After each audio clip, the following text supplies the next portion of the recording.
All right, everybody. Stamp of Approval, episode 3, the most scuffed podcast. We finally have the proper logo sizing, so you're not having to pull out a microscope to see what the logo actually says. But for episode 3, I have a lot of pretty interesting things that I want to talk about. First and foremost, I just want to do a quick recap of the holiday. Now, my birthday is on December 25th, as most people know. So, had a great day, went and visited some family, ate some great food, exchanged gifts and everything else like that. So, it was a solid day, can't complain. And, feel very blessed to have the family that I do. So, can't complain about that whatsoever. And then as far as just the holidays, didn't get a chance to visit as many people as I wanted to, but, I had a decent 4-day weekend off from work and my God, did I catch up on sleep. Always way fucking behind on sleep around this time of the year, so getting caught up on that was awesome, and it always is. So, yeah. Some people have been asking about my plans for the YouTube channel because I have some edited videos that have done decently well, and a lot of people on the YouTube channel have been asking me when I'm going to upload more. The answer to that is very, very soon. I'm going to be consistently uploading at a minimum one video a month all throughout 2024. I wanted to say 2023. The reality hasn't hit me yet. And I know that that's a low bar to hit, one video a month, but I'm hoping that if I can get fast enough with Adobe Premiere, that can eventually morph into at least 2 a month. And, maybe if I get really fast and I'm super inspired on a particular month, maybe we could even do 3. But 1 video a month is my goal. I'm very close to hitting the 1,000 subscriber threshold so that I can start monetizing the YouTube channel, which not that that's even a big priority for me because I want to try to avoid doing that as long as I possibly can, at least so people aren't getting forced like mid-roll ads and all this bullshit. So what I can do to avoid that is just make sure that I'm not serving ads on the videos. And if I am serving ads on them, try to either keep the length to a minimum or make sure that there's only 1 per video. Whatever I can do to minimize that impact, because I don't want people to be watching one of my videos and then all of a sudden it just cuts to a fucking Applebee's ad or Golden Corral. I don't need any of that. Just a sec.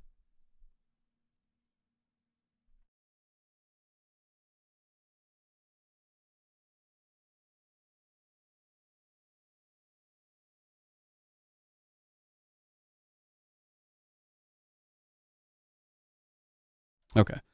So, with that being said, just a quick little recap. And I also, like I said, I'm going to be consistently uploading YouTube videos. Now, the thought occurred to me the other day. I was like, man, I don't know what YouTube videos I want to make though. Like, what should I focus on? But, the answer is fucking right in front of me and I wasn't paying attention to it, which is the blank community needs to stop. I already have a video called The Silent Hill Community Needs to Stop, which could easily have a part 2, maybe even a part 3 and a part 4. But there's a lot of other communities out there that people have pointed out to me, even in the original video, of like, dude, you should talk about this community because they've got some crazy stuff going on. So that's definitely something I want to look into, is potentially exploring other communities, seeing if there's any crazy stuff like what happens in the Silent Hill community, seeing if there's nearly as much infighting, if there's a lot of arguments about new games the way that there is in the Silent Hill community. That's something I certainly want to explore. So we'll be looking into that very soon. And, the video that I first intend to upload will be uploaded around January 15th. So be on the lookout for that. I'm actually going to start consistently uploading YouTube videos because there's just no excuse at this point. And it's something that I've wanted to do since I originally uploaded those 2 videos in July of last year. I just need to get better at Adobe Premiere. So that's all on me. I'll get that together and we'll start getting more consistent YouTube videos out, period, end of story. Now, I wanted to start by expanding on a little bit of what we talked about last week when it comes to financial stuff. And the first thing I actually meant to talk about and wanted to talk about here was the lack of knowledge about how money and finances at large works, especially in the United States. Like, we have professional sports players, we have OnlyFans models, we have all these people who get rich quickly, or even lottery winners. You could even rope them into this conversation too. People that become rich overnight, they didn't necessarily earn their money because of, their ability to manipulate the system or their ability to find a loophole, make a wise investment. They were just kind of given their money via like a contract or just a lot of people clicking on their content and paying for it, whatever it happens to be. And ultimately a lot of those people will go broke. And people all the time are like, no, I'm a millionaire now. I'm going to save all my money and I'm not going to spend it. Well, there was a bank just a couple of years ago. I forget the name of the bank, but the bank completely shut down and people's money disappeared into the ether. When they went to the ATM to get their money out, it was gone. And there's no obligation of the bank to reimburse you. That bank is gone. If you have your money in a bank and that bank shuts down, your money is gone forever. So putting your money in the bank is not the smartest thing you can do. There's a lot of people who don't even know that a bank can just shut down. There's a lot of things that a lot of people don't know about the realities of finances. They don't know that, crypto is so volatile. They don't know that stocks are volatile. And in a sense, you could lose all your money at a moment's notice when you invest in these things. Now, obviously, things are changing because crypto is a more popular space nowadays, and a lot of YouTubers and influencers are aware of it. But there's a lot of people who go into this thinking, oh, this is just going to print money for me, and I have so much expendable income that I can just throw it into this investment and that investment, and before they know it, they've invested in so many things that they don't have the expendable income to last them 5 years, and that money, when it dries up, that's it. They don't have any more coming in because they don't have consistent passive income. Hodl, what's that? But yeah, they don't have what you should do. If you come into a decent amount of money kind of out of nowhere, you should invest in passive income, which the term that people use for it is making your money work for you. The first thing you should do is hire a tax attorney. And you should also hire a personal accountant. They're called CPAs.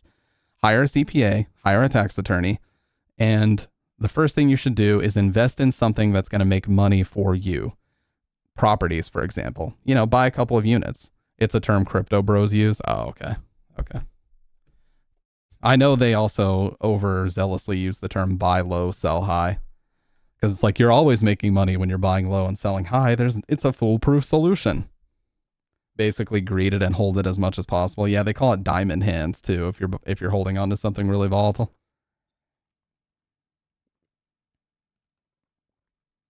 But yeah, so ultimately what's missing, I feel like in the United States, and again, we're talking about sports players, NFL players and NBA players, they go broke. They've got an agent, they've got a financial advisor, they've got all these people, and they still go broke because it's not easy to maintain wealth. Shaq or Shaquille O'Neal, he was on a podcast recently. I forget which one, but he said that when he was talking to Jerry West told him, I'm wealthy. You're rich, but I'm wealthy. And Shaq was like, what's the difference? He was like, the difference is if you stopped working today, you don't have anything else to bring your money in. Like you have to work to continue maintaining your income. I don't. I have so many investments. I have so many brand deals. I have so many things that have gone for me that if I were to stop working now and sit on my couch for the rest of my life, my kids are taken care of, my kids' kids, it's generational wealth that will continue even if I stop working. And that's the thing that a lot of people struggle with is they think just because they're safe, just as an example, just because they have these high value sports contracts now, they have these high value OnlyFans accounts, or they have these high value YouTube accounts even, or Twitch accounts now, doesn't mean that wealth is going to continue to the next generation and the next and the next, especially when you have to continue working to maintain that wealth. It's not easy to maintain it, and it's never going to be. So what's missing, ultimately, especially in the US, is we need financial courses, not just in college. We need to offer these things as early as middle school. Teach 8th graders what it means. What is a credit score? What does it do? How does it impact your life? What are things you can do before you're even old enough to move out of the house? What are things you can do to get your credit score up so that when you need it, you're ready to use it? And there actually is something, which I want to get into, which there was a big YouTuber, not going to say the name because, this video is a few years old, but he was a big Call of Duty YouTuber.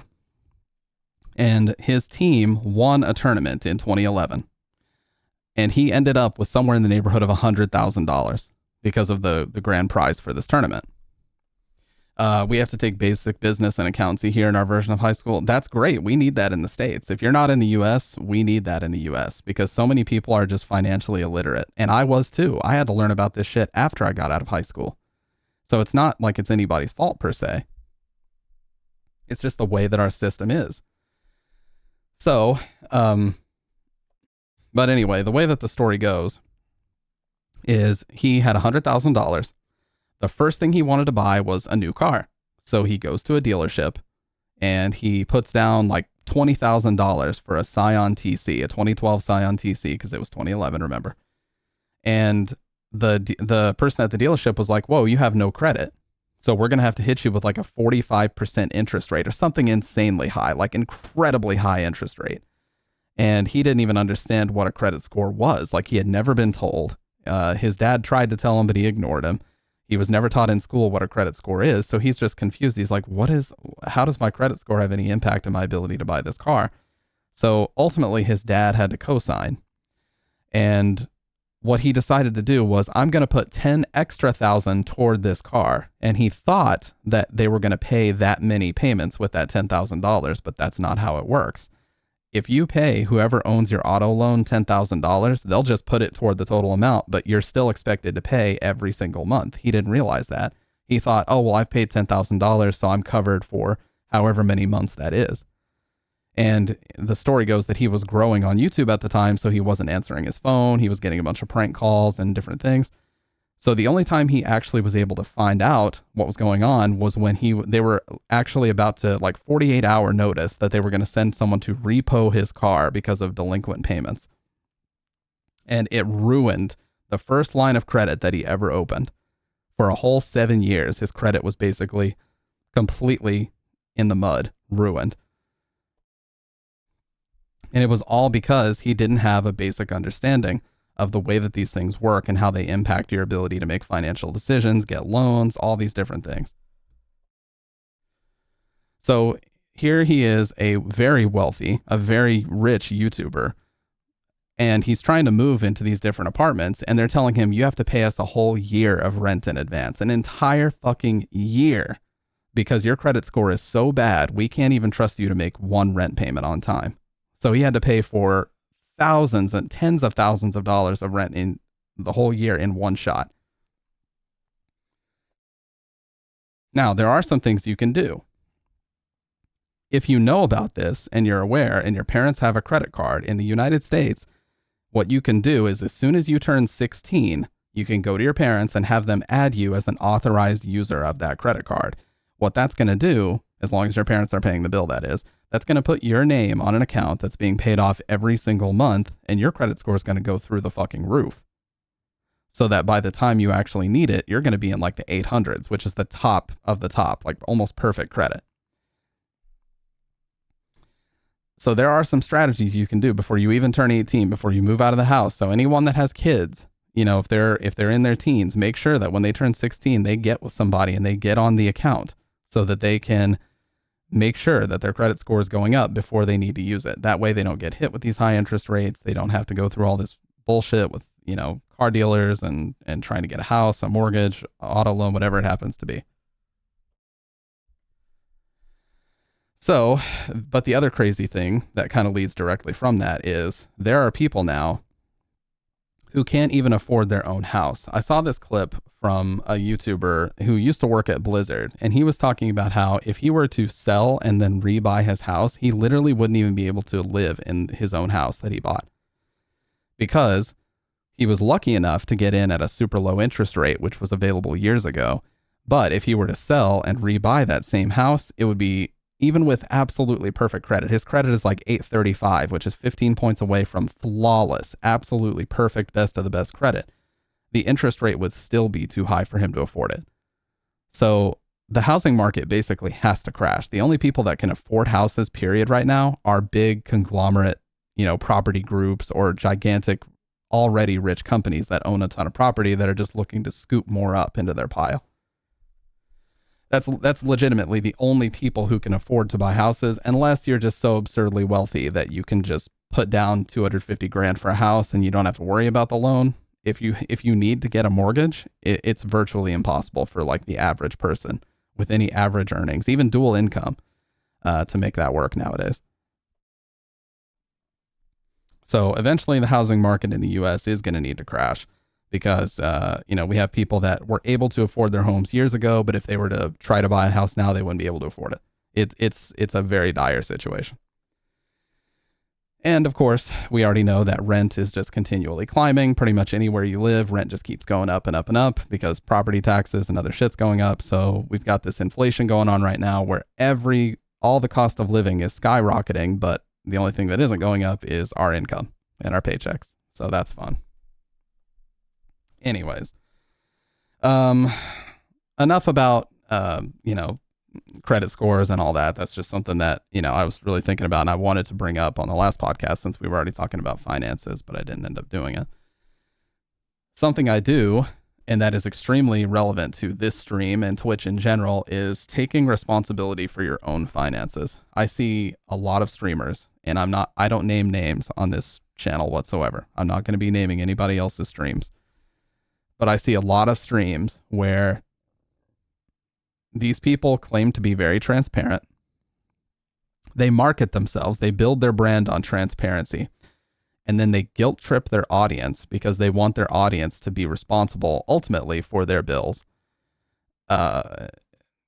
Listen, if you're thinking of a person, you're probably right. I'll just say it that way.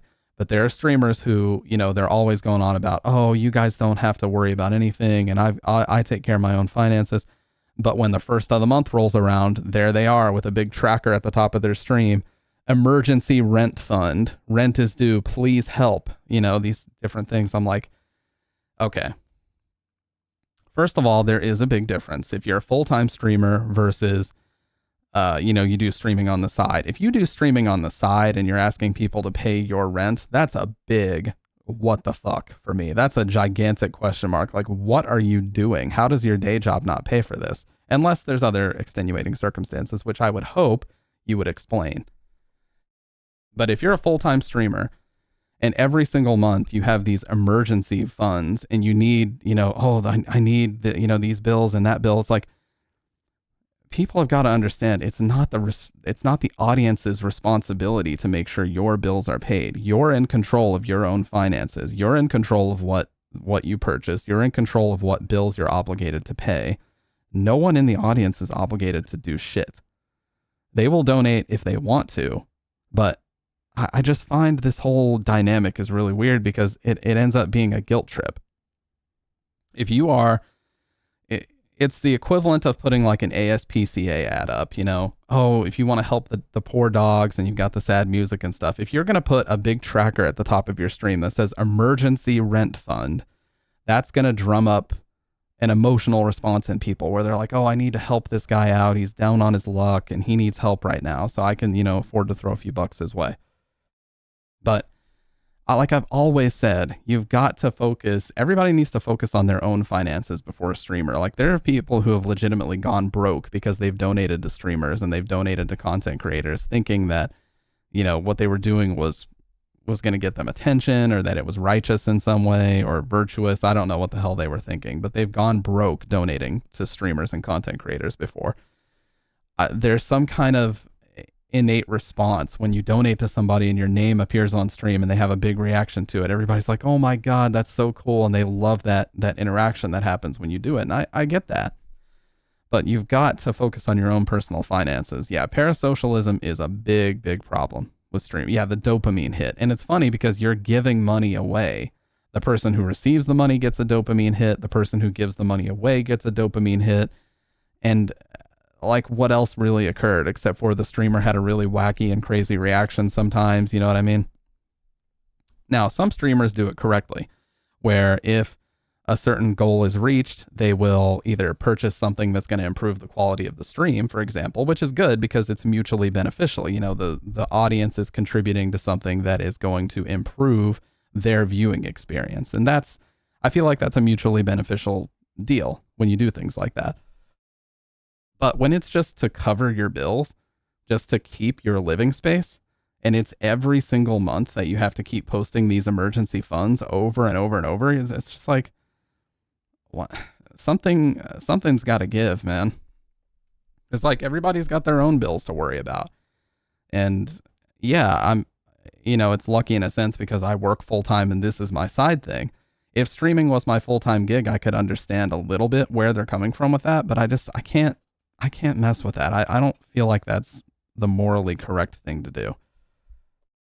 You know, full-time content creation is a very, very risky endeavor, and you should not look into quitting your day job. I mean, the old saying, don't quit your day job exists for a reason. You should never consider quitting your day job unless this is a guaranteed fucking thing. Unless you know that you're averaging this amount of viewers, you know that, this is the median income that you're making and you can make things work comfortably. If you are going to be on the brink of not being able to pay the most basic of bills like rent every month, you should not quit your day job, because you're not able to afford what you need to be able to afford as a full-time streamer. You know what I mean? And I'm not saying anything that's not obvious to the majority of people, but it just seems like there's this big group of people that are just rushing to quit their jobs because they want to be full-time content creators, and more power to them. I can't blame them. Of course, it's a really fun career path to pursue, but you have to make sure that things are secure before you take that dive. You can't just jump into the deep end and not be prepared for it. You can't just jump into the deep end without knowing how to swim, is what I'm trying to get at. And, while I majorly appreciate all the support that people have given me, it says right below that donations go to improving the quality of the stream. I'm transparent about where it goes, because the last thing I want or need to do is tell people, when you donate to me, it's just going to be used for whatever, and it's none of your business what it's being used for. Some streamers do that. It's like, it's only your business when I make it your business. Like, well, don't people have a right to know what they're giving you money for? I'm of the opinion that once they give it to you, no. Not necessarily, but yeah. These kids really be saying they want to be a content creator when they grow up. Yeah. Not even knowing, the majority of the time, not even understanding what that means, what that entails. They just say they want to be a YouTuber, they want to be a content creator, but it's like, do you really know what that entails, or are you just saying things? For the most part, they're just saying stuff.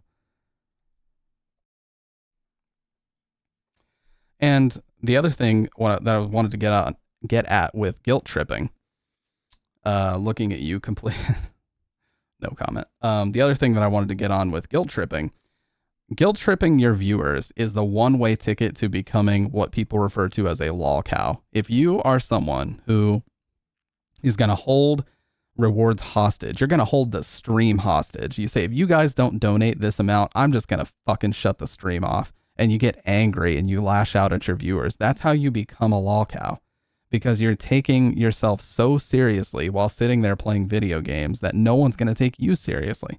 You become a joke by taking yourself that seriously.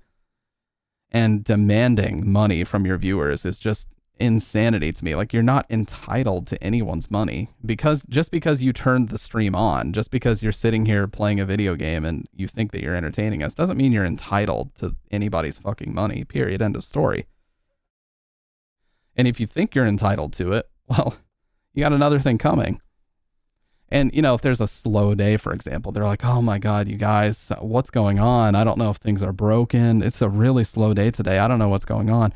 And then I also see some content creators, they keep bringing it up repeatedly. They basically hold the playthrough hostage and they make the playthrough miserable for everybody, because all they want to do is complain about the lack of donations or this, that, or the other, until the donations start coming through. Then all of a sudden they're having a good time again. And it's not just like a miserable stream or experience to watch, Yeah, a lot of times they milk themselves. They make the situation exponentially worse than it needed to be, because they're overreacting to things. They're holding the stream hostage because not enough donations are coming in. They're talking about, oh, I shouldn't have to wonder if I'm going to make donation goals or this, that, or the other. I find it really fucking tacky and cringe when people make their own financial obligations the audience's problem. It's not. You guys are not obligated whatsoever to pay my damn rent. You guys are not obligated to pay my phone bill. You're not obligated to pay any of the bills, any of the things that I chose to buy and I am now responsible for. I'm never going to sit here and be like, oh, can't pay rent. I'm going to need you guys to step up. It's just, I feel like that's really disgusting. It almost feels like panhandling in a way. Now, of course, there are extenuating circumstances in every situation. It's not cut and dry. There's going to be some nuance. Maybe you got laid off or something and this was a side gig and now you do need some temporary help. I'm not saying that it's evil in all scenarios. There are some times where it's okay, it's justified. But it's just the consistency. When you see people do this consistently for years on end, and they keep demanding around the first of the month, all of a sudden it's like a financial emergency comes up and they need additional help. And they're always asking and asking and asking. And they never really give anything back. They just want to absorb and just take from all their audience, all the donations. And they don't really do a whole lot in return, except, they think that the audience is just lucky because they've decided to stream on a particular day. It's very, very bizarre. I would love to explore the psychology of this and why people are the way they are.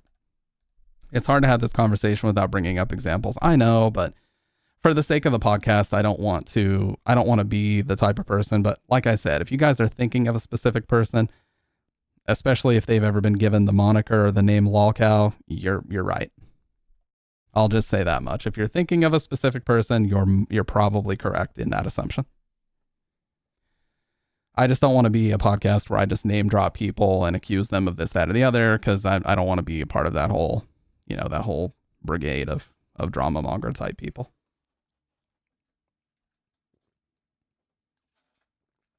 Now, there have also been a lot of situations in Twitch and in content creation.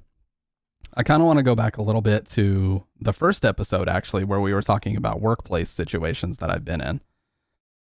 One of the most important lessons I was ever given, I didn't even listen to when I first heard it. My dad sat me down when I was around 14 years old, and he told me, because my mom had this crazy situation with some coworkers, he told me, "Did you hear that?" He's like, "Coworkers are not your friends. They're just your coworkers." Because you might think because you go in and you see these people every day that you're friends with them, but you're really not. If the chips are down and you need to back someone up or they need to back you up, people will not do it because it could potentially put their income at risk. They won't do it. They won't back you up. They'll make you look like an idiot. And in some cases, like mine, they'll even throw you under the bus. So let me explain. At a previous job, I was working an IT help desk. And we had this situation where tickets would come in overnight through the email queue, and then we would basically take those emails and turn them into tickets. Well, we were supposed to have a specific folder with our names on it, where we would keep record of all the emails that we had processed, but we had to be given access to the folders. I was not given access to the folder. I kept asking people, to give me a folder. Well, it never got made. So I was using two of my other coworkers' folders to put my emails in, but I was marking them with my name. Like I was renaming the file and putting my name on it to say, like, I'm the one who processed this one. I'm the one who turned this into a ticket. Well, one day my boss comes in. He's like, "Real name, where are your tickets? Where are your email tickets? You're an opener. Why aren't you doing any of these?" And I'm like, "I have been doing them. I explained to you that I don't have a folder yet. And so I've been using, this girl and this guy's folder, and all of them have been renamed and they've got my name on there." And he goes, "Well, that's not allowed, so that better not be the case." And then he goes and he checks with those two coworkers. They completely deny it, even though they were fully aware that this was happening and even gave me the go-ahead to do it. They fully deny it. They say they have no idea what I'm talking about. And then I get written up for it. And they didn't even show the files that had my name on it. So it's a mild example. It's not anything that serious, but ultimately what I'm just trying to get at is coworkers are not your friends. They will not back you up when the chips are down. They will not back you up if there's a serious situation where you need to be backed up. The only thing they are acquaintances and coworkers. And if you think that they're anything more than that, you're fucking delusional. Period. End of story. Unless you hang out with them outside of work on a consistent basis and you know them very personally, they're not your friends. Mods pull up the event logs, yeah. But they're just not your friends. They're not. So always leave a bullet. Yeah, always leave a metaphorical bullet in the chamber. But the term that I was always told is just keep them at arm's length. Cover your own ass. Don't think that anybody else is going to cover your ass. Money. I really do. I need Appreciate it, Mag. to pay my bills. Appreciate it, Mag. What's up? But yeah, don't ever assume that somebody else is going to cover your bills because they're not. Or your bills. Okay, I was listening to the notification. Don't ever assume that somebody else is going to cover your ass. You need to cover your own ass when you're in work. I did not turn notifications off, so it'll be in there. Anyways, with that being said, I also feel like it equates to Twitch, because we've seen many situations where Twitch streamers, we've had many situations where Twitch streamers are like, oh, this person backstabbed me, and this person, I thought we were going to go into this thing and we were going to be 50-50, and they ended up stealing money from me and all these different things.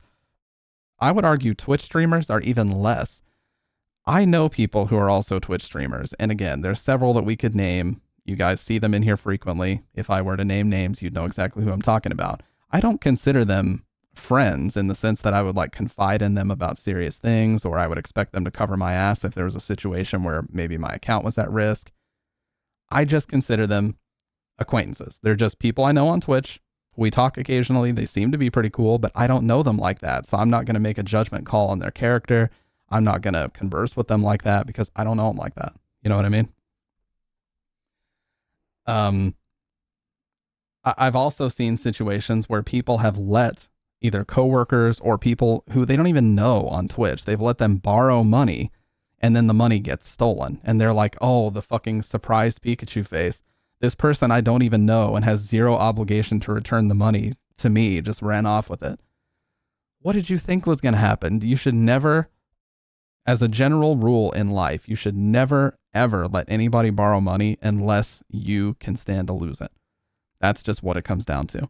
Unless you can stand to lose that money and you don't have any qualms about the possibility that it could just vanish, don't let anybody borrow money. So that's some of the best advice that I've ever been given. It's been applicable in the workplace. It's been applicable in school. It's been applicable at Twitch, and it's been applicable in life in general. People that I just happen to see out in public, or I get to know them because we went to some gathering together. We went to the skate park together, and I just know them, like we exchange contact info. We just know each other through Facebook. Never expect somebody else to return money to you. Never expect anybody else to back you up in a serious situation. Never expect any of that. Cover your own ass. Trust yourself. Document things that will cover your own ass if you need that to be done. And that's just what it comes down to. You have to be your own confidant in a lot of situations. I can't hear you have the sound off, but you're doing good, bud, I'm sure. Thank you. But yes, be your own confidant in those situations. Don't ever rely on anybody else. My own brother isn't trustworthy. My own brother is a slimy fucking money stealer. He will make every excuse in the book to not pay you back on time. He'll make every excuse in the book to not pay bills on time. He'll steal rent money. Like, if you can't even trust your own brother, naturally your inclination is going to be not to trust anybody. But my situation was particularly bad because I had a brother who was just the perfect example of someone you don't want to associate with money-wise. So I was able to see it firsthand, experience it firsthand, and now I can tell everybody, for the love of God, do not fucking trust anybody else. Even if they're family, you can't trust them.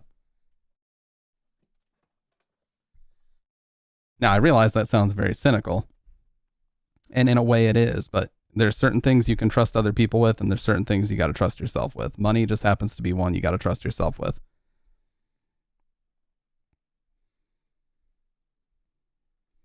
And that's why it's so important to vet people. You have to vet people that you're actually going to let into your life to that capacity. If you have someone who you interact with every day, every single day, and actually, you know what? I can prove this because I still have some DMs. Something happened to me on stream a long time ago, and this person has completely disappeared because I guess they were embarrassed by this, but they were asking me for money. I'm going to see if I can get a screenshot and I can hide the... Okay. So I'm going to hide their username.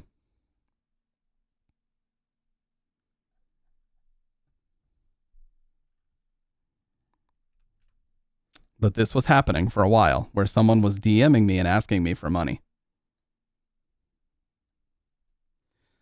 And, you know, I hate being, quote unquote, that guy, but I had to basically tell him, no, I can't do this because I gave you money once and you didn't pay me back when you were supposed to. Now, it wasn't a large amount of money or anything, and this was just over PayPal. But this did happen. I'm going to blur out their profile picture as well because I'm not trying to put anybody's info out there.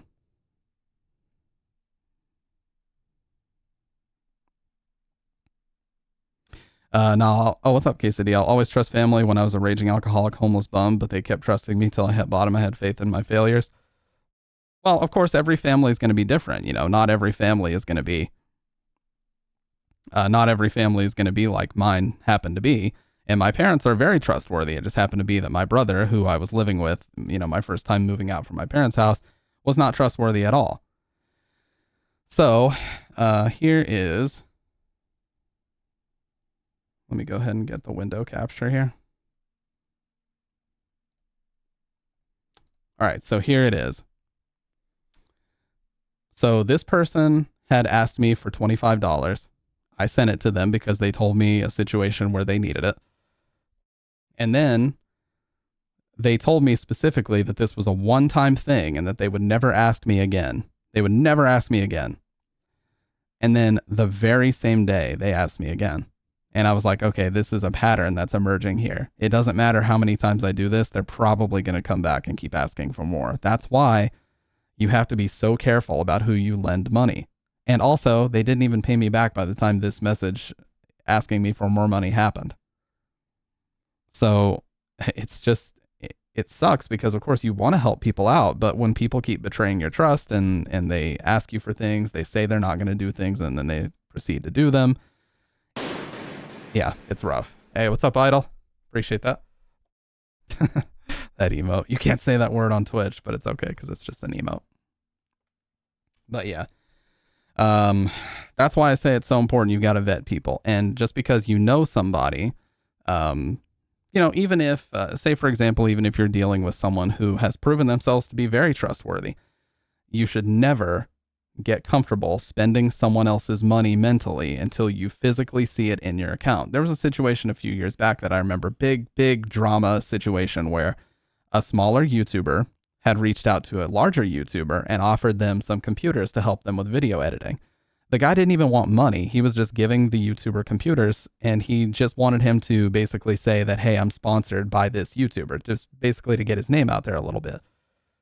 So the large YouTuber was advertising for the smaller one while the large YouTuber was getting hardware. So it's a mutually beneficial agreement. He's getting paid an exposure, so to speak, and the other guy's getting hardware. Well, what ended up happening was they agreed on a business deal through Facebook, of all places. It wasn't even like a contractual agreement of any kind. But the larger YouTuber said, I will advertise for you for 2 months, and then I'll give you $300 on the week of whatever. Well, the week shows up. The smaller YouTuber is like, hey, just making sure we're still good on this payment thing because you haven't mentioned this $300 payment in a while.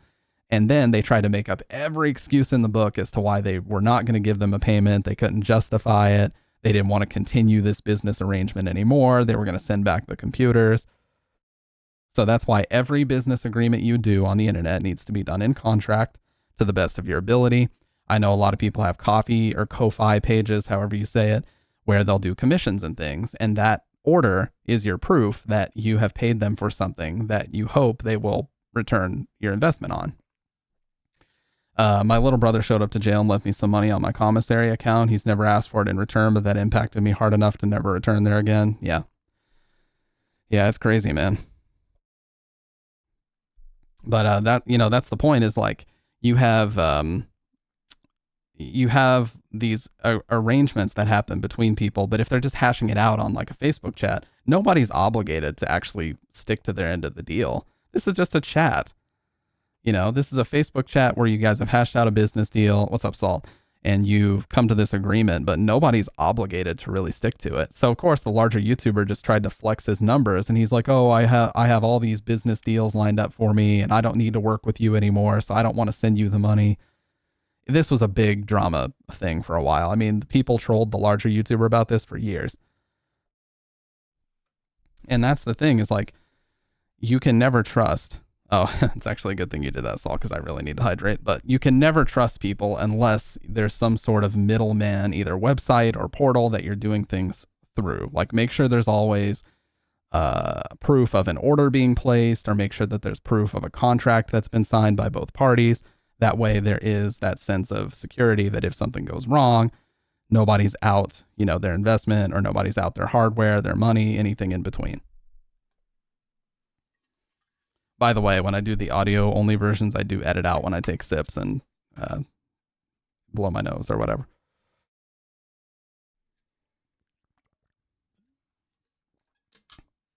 And again, on the smaller YouTubers end, you know, he made a mistake as well because he had already like mentally spent a little bit of the money. He was like, oh, I'm going to use it to cover this bill, that bill. You just can't do that. You can't trust anybody enough to come up with money. Even if it's someone or a company that you think is going to be really trustworthy, you don't know what's going to happen at the end of the day. So until the money is sitting in your account, you should just assume that it's not there yet and it's not going to be there. By the same coin, I think everybody should naturally assume that things are not going to work out the way that they think they will. That way, if they don't, you're not as disappointed. And I know that's a very glass half empty approach to life, but like, I found that to be true. And I know this is going to sound really cliche, but Bridget can even attest to this, that the last several things that I've stressed to the fucking ceiling about, as soon as I stop stressing about them, they just work themselves out. They just work themselves out. Can't you vouch for that? Almost every single time I have something super stressful going on and I just say to you, like, I'm just not going to worry about it. By the end of the day, it works itself out somehow. It's crazy how that works. And I know it sounds cliche and it sounds like I'm trying to be one of those motivational speakers, but the less you worry about something, the faster it seems to naturally work itself out. Now, obviously, again, there's going to be extenuating circumstances. That's not going to be the case every single time. But the saying, the watch pot never boils, is something I think about. If you're like, it even goes down to something as simple as like waiting for a package. If you're waiting for the package and you keep checking the tracking every 5 minutes, it's going to feel like it takes absolutely forever. But as soon as you put down the fucking phone or the computer or the browser and you just go do what you need to do, it'll be there before you know it.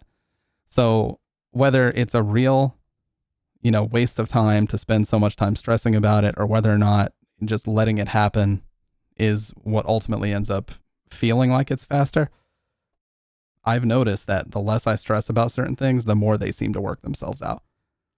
You're always disappointed. Well, like I said, there's other circumstances and I totally get that, but then it gets stolen off your doorstep.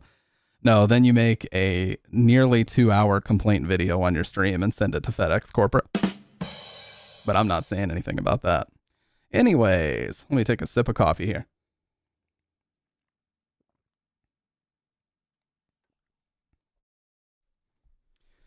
But yeah, it's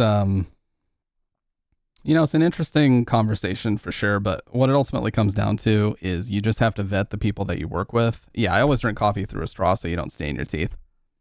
Pro tip for anybody listening or watching. Drink coffee with a straw so you don't stain your teeth. I wouldn't do this with wine because it ruins like the drinking experience, but yeah, coffee for sure.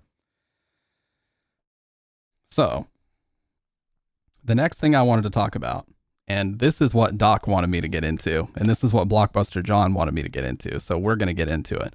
I have some really interesting videos, which obviously if you're listening audio only, this is not going to do much for you, but I've got some really interesting videos because there is a crazy conspiracy out there that among NBA, NFL players, there are basically androids. And when I first heard that, I started fucking laughing. I was like, this is so stupid. But then I started to see these really bizarre videos. And these aren't like edited things. These are things that were actually broadcast on national TV that really make you wonder what the hell is going on there. No, I'm not kidding. So the first video I'm going to show you is of an NFL player named Knowshon Moreno crying at the national anthem. So this is the most bizarre thing I've ever seen because it literally looks like he has a waterfall, like a whole ass water bottle coming from his eyes. You'll see what I mean. And I'm going to make my camera quite a bit bigger here. So check out his eyes. Have you ever seen a human being in your life cry like this? Because I certainly haven't. It legit looks like he dumped a bottle of water. This is NFL.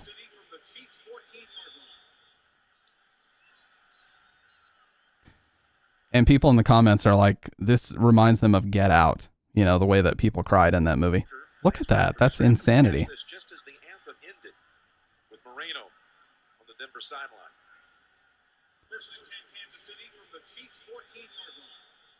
Now, this is the most mild. This is just a weird video. Most likely, it seems like he either put a bunch of water under his eyelids and then opened his eyes slowly or something. But yeah, a lot of the comments are like, what the hell is going on here?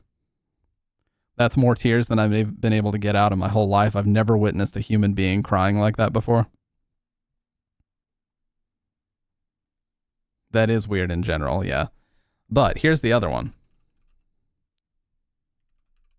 So there was a clip during the NBA Finals a few years ago between the Cavaliers. It's not somewhat edited, I promise you it's not. You can find the actual broadcast of that game. It's not edited whatsoever. So there was a clip, I believe, during the 2016 or 2017 NBA Finals between the Warriors and the Cavaliers, where Jalen Rose, who's a former NBA player, now he's an analyst, was found like completely frozen, looking like a fucking statue. I mean, just frozen in space, no facial expression, completely blank. And there's like people messing with his mic pack on it in his pocket, but it looks like they're messing with other wires. It's really weird. So here's the clip. It's literally called Jalen Rose is a Robot. Bro, watch my nigga Jalen Rose, though. Look at my nigga Jalen Rose. Look at this. No audio. But look at that. That looks like a wax figure. And this was the actual broadcast on TV. They cut to that for whatever reason. What the hell is that? Why does he have no facial expression whatsoever? I've seen people be focused on things before, but this is a whole nother level. He looks like a wax figure or a cardboard cutout or something. His hands aren't moving at all. Look down at his hands. Completely frozen.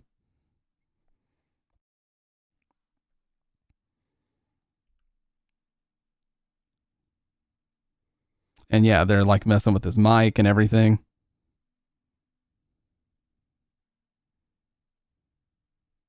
Like, what is going on there?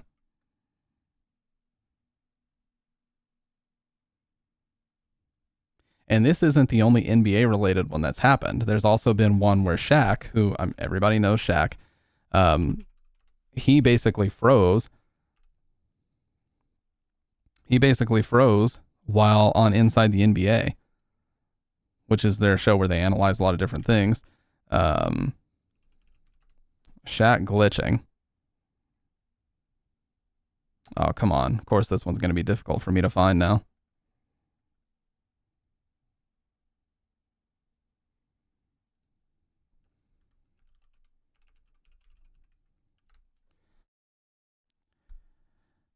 Okay, so here's Shaq frozen. So Shaq is on the left here, and he looks at the screen, and just his mouth just opens, and then he just does nothing and says nothing for the next minute and a half to 2 minutes while everybody else is talking. Like, what is going on there? Everybody else is talking, and he's just staring at the camera like that. Stroke? I don't know what that is. Welcome on in, by the way. And then he just seems to snap out of it in an instant. Just seems to snap out of it.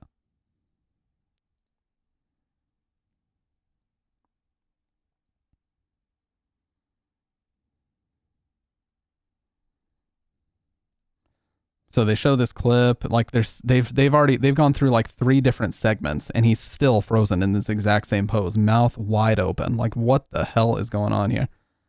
They've shown clips, they've talked about things, they've analyzed, and nobody's talking about this either. And then he's all of a sudden fine out of nowhere. And he's laughing, talking already like he already knew what they were talking about. What the hell is that?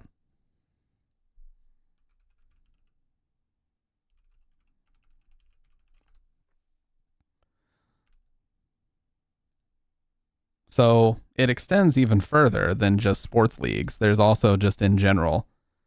Interesting in the background behind him only started to change when he moved. Yeah. There's all kinds of just weird behaviors in general. Now, of course, a lot of this could be attributed to drugs, but there's a lot of things that are kind of similar. Like they'll be at games and they'll just be frozen and not doing anything. Like, I forget who this is, but this was another NBA analyst show. They had Kevin Garnett and a few other people. And look, this guy has a basketball in his hand. And as they're talking, he just puts his head down right here and just freezes. He looks away, starts to lean away. Like he's completely spaced out.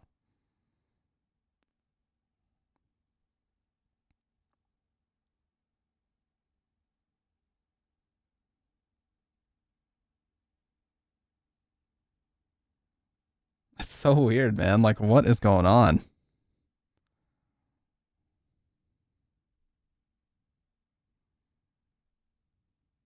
I mean, that dude is frozen and he just started to move. Like, what were you doing? That one seems like drugs, TBH. Yeah, like I said, a lot of this can probably be attributed to drugs.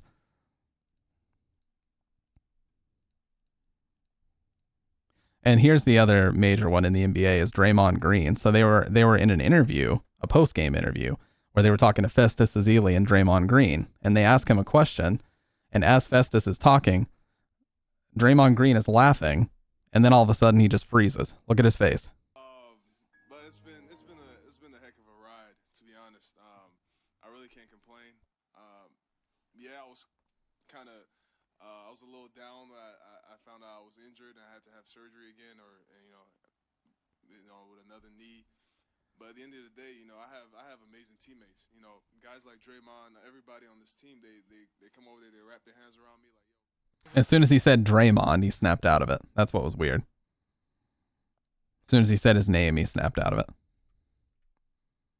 Bro's breath rate increased too. Yeah.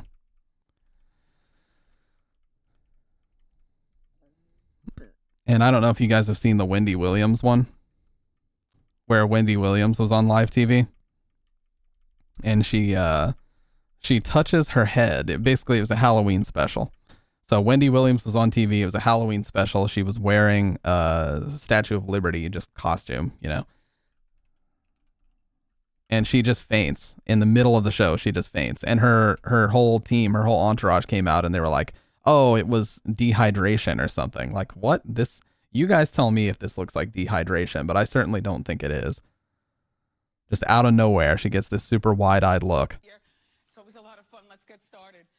Like, her voice is already shaky. Oh, you love this clip. Her voice is already shaky just talking right there. Like, what is going on here? Costume contest. We do it every year. It's always a lot of fun. Let's get started. Our first caress.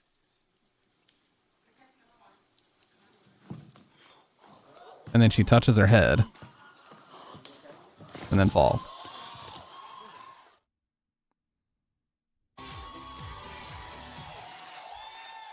That was not a stunt. I'm overheated in my costume and I did pass out. But Overheat? What? You're in an air-conditioned... I don't know, dude. You're in an air-conditioned studio. I guarantee you've got hydration on tap. Like, people probably have glasses of water posted everywhere for you, or bottles. What's up, Gavin? If I was an NBA player and I saw rumors of me being a robot, I'd troll hard. Well, did you see the Jalen Rose? I don't know if everybody here saw the Jalen Rose one, but here it is. Bro. This one is the one that got me the most when I first heard about this. I was like, this is the dumbest thing I've ever heard. But then I saw clips like this and I'm like, what the hell is this? I mean, this dude is locked up. And they're messing with his headset wires, his mic pack and everything. He's completely frozen in every way. Not a single ounce of movement anywhere. He doesn't even look like he's breathing. Doesn't even look like he's breathing. I'm not seeing his chest move at all. Look at that. Even fast forwarded, you can tell. Or, sped up rewind.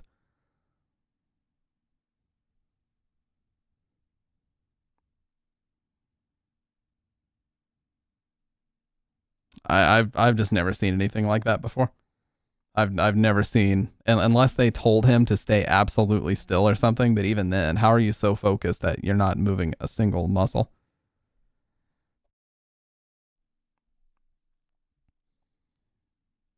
I mean, weird if there's a dude touching shit all in his face with zero eye movement or reaction from him at all. Yeah. It's seriously like they're adjusting like an action figure or something. It's so weird.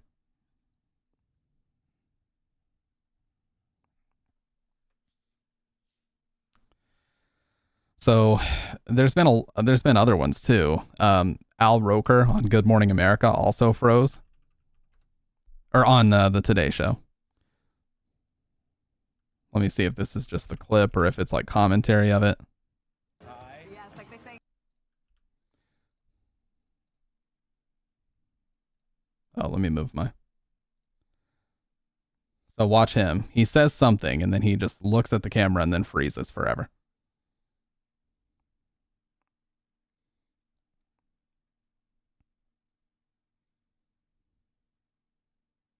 Also looks like he's not even breathing.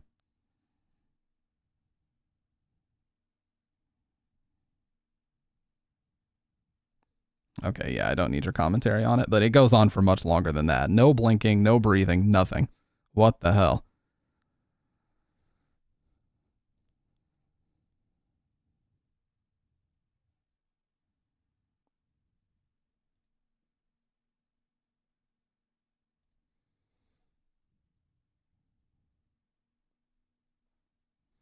There's a Cardi B one as well, where while she's being interviewed, she just starts making all these weird movements, and then like 3 people behind her turn to look really quick, and then she snaps out of it.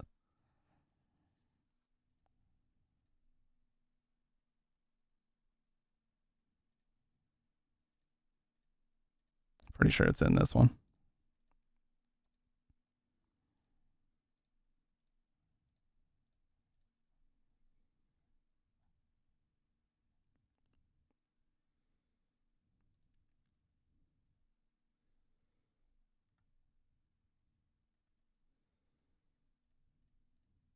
But yeah, her eyes start rolling in the back of her head, and then like 3 people behind her turn to look at her really quick, and then she suddenly snaps out of it.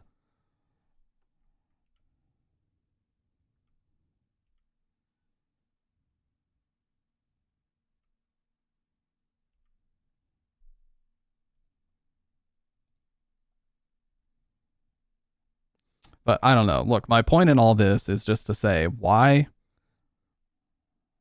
does it seem to be so prevalent? Like in my life, I don't think I've ever encountered another person that behaved this way at all. I just don't understand where this like comes from. Yeah, here's the actual clip. Could only find it in a YouTube short, so. See, just freezes. And then everybody turns to look at her and then she's fine. And then they're still like giving her side eye. Like, is she good? Is she good? Like, how did they know? Watch everybody look at her as soon as this happens. I'll try to make it a little bit bigger. Watch everybody look at her as soon as it happens. Immediately, they all glance over at the same time. They're like, what happened? And then she snaps out of it and they all look down, but they're still kind of giving her side eye. Like, she good? She good? You guys don't think this is weird? I feel like it's so bizarre that there's so many occurrences of this.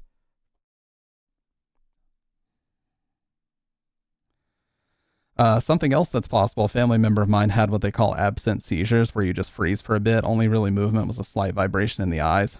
Drugs, yeah, drugs are certainly to blame for the majority of this, I would say. But it just, amongst NBA players that are drug tested, I feel like that kind of shoots a hole in that theory a little bit.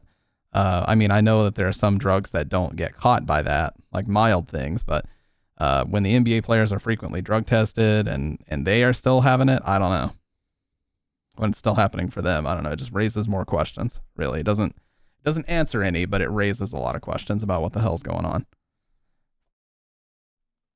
Very bizarre.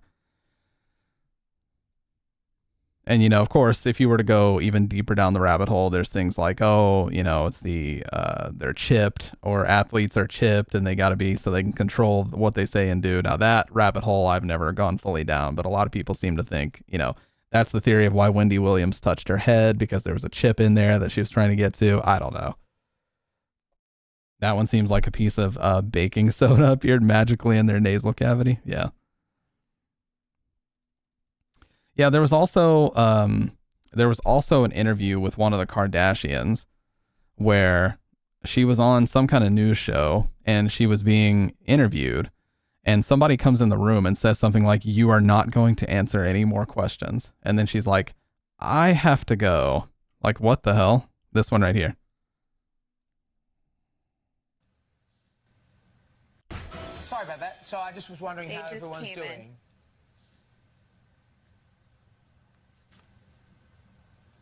Hello, Courtney. Have we lost you?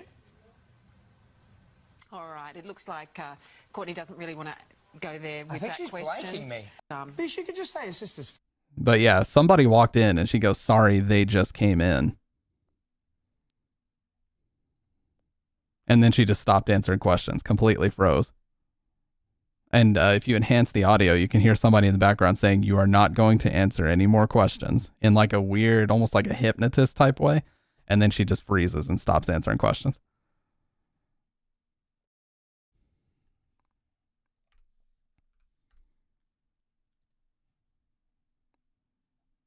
PR guru. Yeah, that's what a lot of people think is like, because they were asking her about the whole robbery thing that Kim Kardashian made up or whatever. I don't really remember all the specifics, but they were asking her about that whole ordeal. And then somebody just rushed in and they were like, whoa, whoa, whoa, don't answer any more questions about that. You know, we got to be very careful what we say about it. That's possible. Yeah. And a lot of times, it was the mafia. And a lot of times, you know, Occam's razor is very important to remember in situations like this. Most of the time, and by that I just mean the simplest explanation is usually the correct one. So most of the time, it's not necessarily going to be mind control or MK Ultra or androids amongst. I'm just saying that I have never seen someone as frozen as Jalen Rose in that clip. I've never seen someone as frozen as Shaq for that length of time too. I mean, Shaq was frozen for like a full 3 minutes and then he just snaps out of it out of nowhere and he's totally fine. No problems at all. The Shaq one, yeah, the Shaq one is crazy, man. And I just don't understand why it's so prevalent in the entertainment industry and the professional sports leagues. I just don't understand why it's so prevalent in these areas.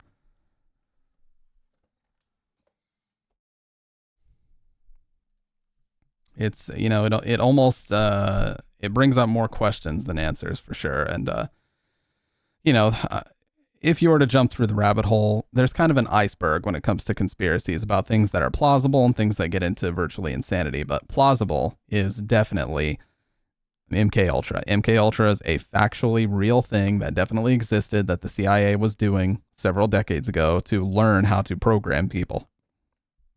It's not fake. It's not manufactured. It's real, documented. It happened. So, you know, of course, just because the government tells us that they're no longer doing anything, does that mean that they're no longer doing it? Absolutely not. In fact, I would just take the government saying that they're no longer doing it as proof that they are probably continuing it just in private. Like, for example, when we were kids, I remember in like 2004 or 5, we had these Scope magazines that we used to get in school. No, the conversation didn't start with MK Ultra. It just started with weird glitches among celebrities. Because Doc was asking me to talk about conspiracies last time around, and I thought, you know what, we'll keep it mild. But we got these Scope magazines, and in these magazines, when I was in like 5th or 6th grade, I remember reading about this sheep named Dolly that had been successfully cloned. And I thought, wow, they were able to clone a sheep. You know, where will we ever get to the point where we can clone humans? What's up, Siren Killer? And then we basically heard nothing about it whatsoever. No information about advancement of cloning technology, nothing whatsoever. So did they just shut that down? What happened? You know, I tried to look it up recently and basically it just said that the clone sheep didn't live very long, but that they're not talking about much else. And it's like, that's weird. It seems to me like we would want to know about this. So it's really weird that they just kind of, you know, closed the curtain on that and never told anybody else about the advancements in cloning technology. Oh, cooking while you listen. I appreciate that, man. It got the hush order. As far as I understand, clones usually come out kind of off. Yeah, that's kind of where the issue is, because they come out as an embryo, they grow up a little bit faster, or whatever it happens to be, the difference is in advancement. And yeah, but it just felt to me very weird that we never heard anything else about it. Like, and, you know, not to go totally tinfoil hat here, but we know for a fact that whatever technology is available to the public, the government is at least 5 to 10 years ahead of the game. And that's just factual based on, military equipment that they're testing and all these different things. So we know for a fact that whatever is public knowledge and whatever is publicly available, the public has access to it. We can view it, we can learn about it, but the government is 5 to 10 years ahead. And so, we knew about Dolly in 2005, so most likely they were already far ahead of that, or they knew about the existence of technology that was much further ahead. Did anybody ever attempt to clone a human? Has that been done? Probably, but will we ever learn about it? Probably not. Yeah, I know about the Got Milk campaign. Wasn't it that a bunch of celebrities had invested in farms in the milk industry? And something around 9/11 had caused a big shift and not a lot of people were interested in it. So the Got Milk campaign was started because they didn't want to lose a lot of their investment. So I know that's not entirely accurate. It may not have involved 9/11, but it was something to do like that. Oh yeah, for sure. Like if we knew, like think about all the conspiracy theories over the years that have turned out to be true, like JFK, like Amelia Earhart, all these different things. If we knew everything that the government was doing, testing, working on, in, foreign affairs, whatever it would happen to be, if we knew everything, we would not be able to continue living our daily lives as they are. That's why that stuff is confidential. Yeah, like the whole NSA thing. And the NSA spying stuff happened right around the time that Microsoft released the Xbox One and the Kinect. It was the worst timing imaginable because right as there's all this conversation about, oh, why is Microsoft trying to put a really high quality camera in my house? Why are they trying to bundle it with this console? Why do they want to listen to my voice at all times? And then the NSA spying thing came out. And so they're all like, oh, Jesus. The government invested during World War II. After the war, dairy sales dropped. To prop up the industry, the government bought dairy, turned it into cheese, and stuck it in storage. That's what the government cheese is. So they started Got Milk to increase dairy sales so they could stop buying more cheese. Wow. Yeah, that's... And we certainly knew nothing about that. All we knew was like Beyonce and all these different musicians were just on the Got Milk ads with like the milk mustache or whatever. Not tinfoil at all. They have all that money and no one to answer to. True. Do I know what Operation Northwoods is? I actually don't.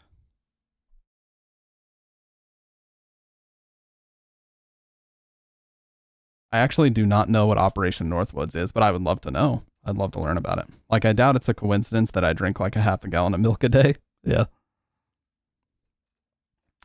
Well, there's all kinds of things like the food pyramid, for example. We were raised to believe that the food pyramid was a healthy way for us to eat and that we needed to get each of those food groups. Well, the reality is that was made by the Department of fucking Agriculture.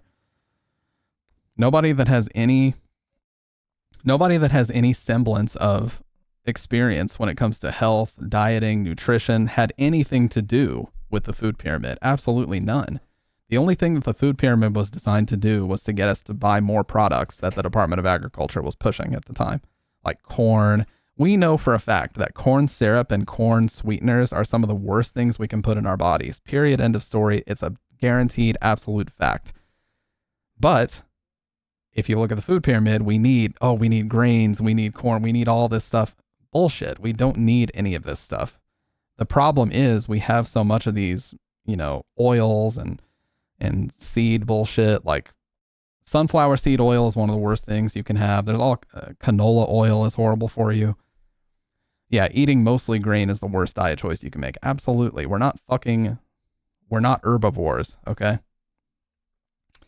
Once you read about Northwoods, you'll really see what kind of people run the government. Well, it's also pretty crazy to think that there's a lot of bloodlines that are related in terms of presidents. Like, the Bushes go back to royalty.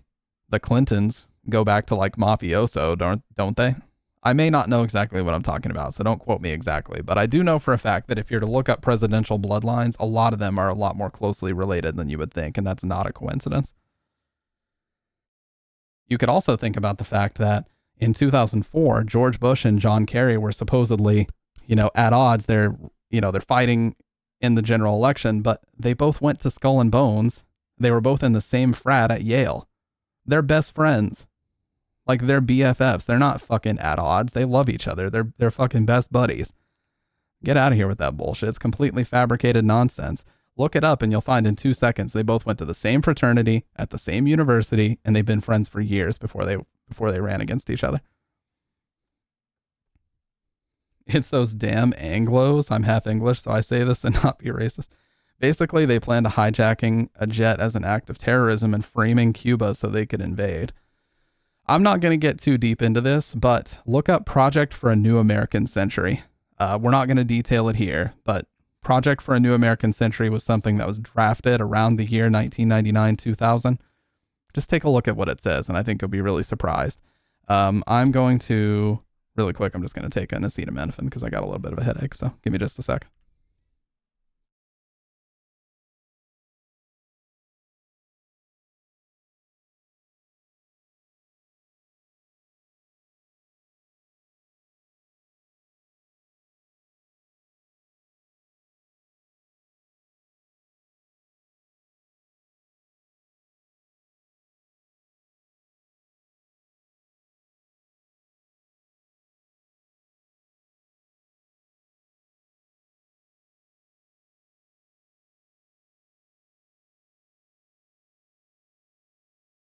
But yeah, that's all I'll say about that.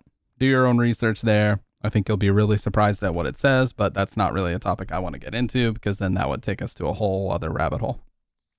But point being, there's a lot of things that the government has done in the past that they've tried really hard to bury that if we knew about, or if was, fully declassified and everybody knew about it, I think we'd be very shocked.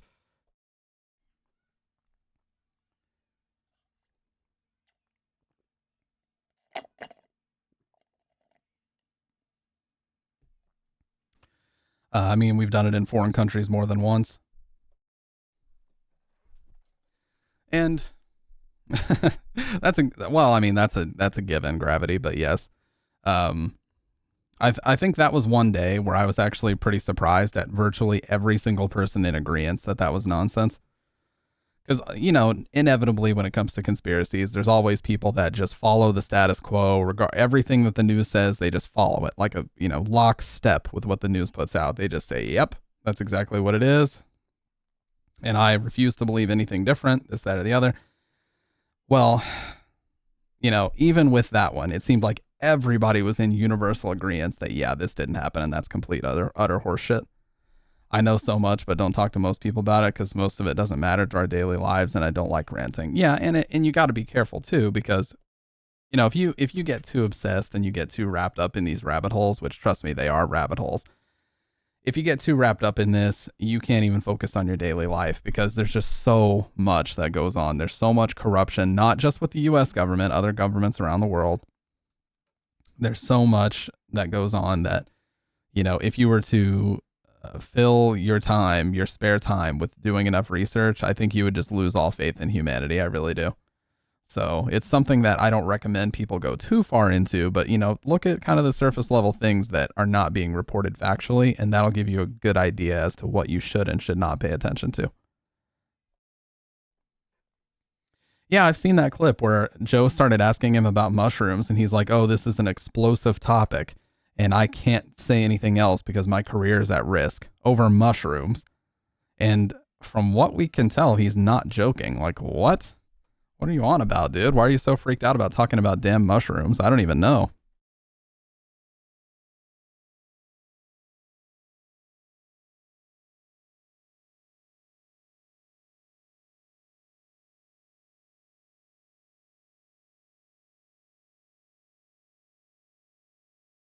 Power games everywhere and things people have done. Yeah. Yeah, not just career. That man said his particular career. Yeah. Power games. A lot of people with similar feelings / beliefs about DMT. Yeah. Yeah, DMT is crazy because, we already have it naturally occurring in our bodies, but there's this thing that's crazy where if you get a bunch of people in a room that have all taken it, they say that as soon as they take it, they hear in their head, we're so happy you found this technology. And all of them corroborate this despite having never met each other before. It's so crazy. How does that work?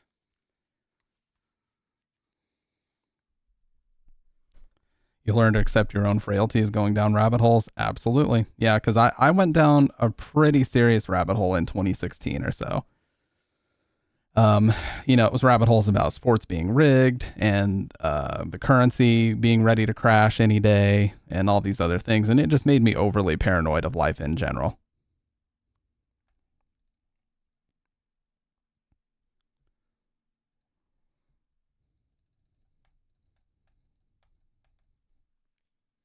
Yeah, I do, I have opinions about the pharmaceutical industry and, doctors in general. It's just like, I don't have any opinions about, pandemic related stuff, so I'm not going to talk about that here. But, it just seems like there's this over reliance on prescribing medicine.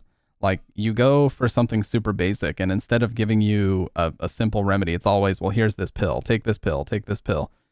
Well, then you end up like my dad, who has some issues that could probably be resolved with some like diet changes and things like that. But instead they've decided to give him a pill, which gives him horrific side effects, for which he needs another pill, which will then introduce more side effects. So he needs another pill for those side effects. So, I mean, he's taking a tray full of pills in the morning. Like something is not right about this. There's no way this is right.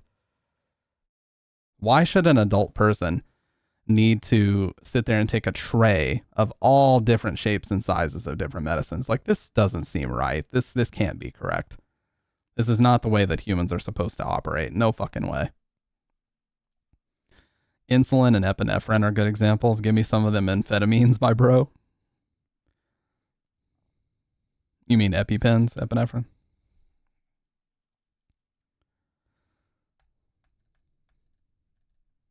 Yeah, but it just, it's crazy because you go in, you expect to get advice about something that could be fairly basic. And, the doctor wants to prescribe you a pill and you trust them because, they're a medical expert and this, that, or the other. But then, like I said, you end up like my dad. You're on 17 different fucking medications that you have to take first thing in the morning. Do you even know what's causing what anymore?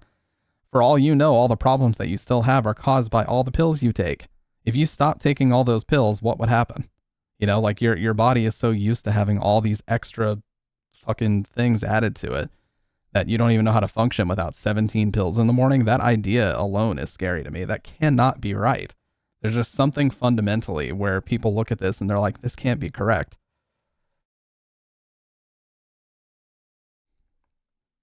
Dude, capitalism fucks everyone up. Yeah, they say absolute power corrupts absolutely. So, we've got all these industries that have all this unchecked power, and the only thing they're interested in doing is increasing quarterly profits, regardless of what they have to do to get that done. And that extends to everything. It extends to Silicon Valley. It extends to every aspect of manufacturing. I'm down to eat the rich. But yeah. And there's also, by the way, speaking of manufacturing, have you guys heard of shrinkflation? Shrinkflation is this concept that not only are products more expensive, but there's less of it. And there's a lot of examples of this. Like cereal has slightly less in it now, despite being more expensive. Yogurt cups have less in them, despite being more expensive. Primarily things that kids eat, like Go-Gurt, yogurt tubes or whatever, cereal. There's a lot of things. Pringles aren't as full anymore. Like just, the bullshit junk snacky foods are like that. But there's a lot of other things too, like fruit are generally smaller, but they're more expensive. So it's like, do one or the other. Charge me more for the same or give me less, but don't do both. That's fucked up that we have both going on. So they're shrinking the amount they're giving you and charging you more for it. So you're actually getting double fucked, for lack of a better word.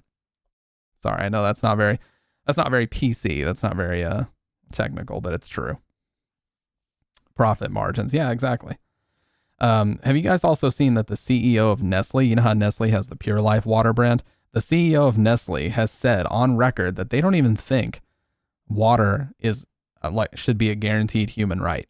They think that water is a luxury. If you became PC, I'd unfollow. No, I don't think I've ever been PC, dude. The whole time I've been streaming, I don't think I've ever been totally PC. But yeah, the CEO of Nestle, you can look up the quote. They don't believe that humans are entitled to clean water. They think that that's a luxury. And this is the same company that sells you billions and billions of dollars worth of fucking Hot Pockets, which are the most unhealthy thing that you could possibly eat. It's just salt, fat, and butter all over the tops, filled with garbage, frozen, saturated fat bullshit. You know what I mean? So this company that wants to sell you all this unhealthy food has opinions about whether or not you should be entitled to water. So it's very cute, you know, how they have those double standards. Leave my Hot Pockets out of this? Hey, I'm not saying they're not good. I don't mind capitalism, but guys like that should be. I'll leave it at that. They manufacture the opinion. Absolutely. Yeah. And, you know, I talked about this one time before, but it's like these pro sports players that are sponsored by McDonald's. Like, do you really think an Olympic athlete or an NBA player eats at fucking McDonald's? No. But they're shilling it and they're pushing it to you because they want you to eat it and because it's a profitable business deal for them. Dwight Howard did for a while, yeah, but he admitted that it made him feel horrible after the games. Yeah, like he adjusted his diet recently, but yeah, he did in the beginning. That one time Michael Jordan ate Mickey D's and almost had a heart attack, yeah. Like, it's not good. Nobody should be eating anything like that. The fucked up thing about McDonald's fries is they actually use pesticides on it. So McDonald's fries, they choose a specific potato because that's where you get the long strands that come out of the box and they look all nice in the picture. They look nice in the bag. They're easy to cook or whatever. Well, before those are able to actually be picked and sent, yeah, it's like golden russets or something like that. I forget exactly what type it is. But they have to use pesticides to kill everything. And when they spray that stuff, the farmers literally have to hide indoors until all the byproducts of that pesticide is gone so that they can come out and get it. That's how dangerous it is. They can't even be outside breathing that in or they would probably die.